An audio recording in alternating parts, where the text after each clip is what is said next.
திருச்சிற்றம்பலம். தினம் ஒரு மந்திரம். திருமூலர் திருமந்திரம்.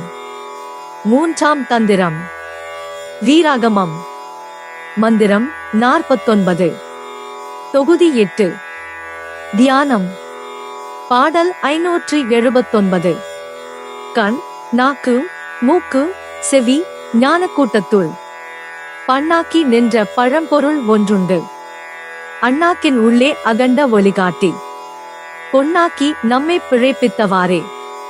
பொருள்: தியானம் செய்வதால் கண், நாக்கு, மூக்கு, செவி, உணர்வாகிய ஐம்புல கூட்டங்களும் உடலின் உள்ளே பாடலாக ஒலித்து நிலைத்து நிற்கும் பழமையான உயிர் இயக்கம் ஒன்று உள்ளது. அது தொண்டைக்கு மேலே இருக்கும் அண்ணாக்கின் உள்ளே பரந்த ஒளியை ஏற்படுத்தி உள்ளுறுப்புகளை சூடாக்கி உடலை தூய்மைப்படுத்தி உயிரை அழியாமல் காக்கும்.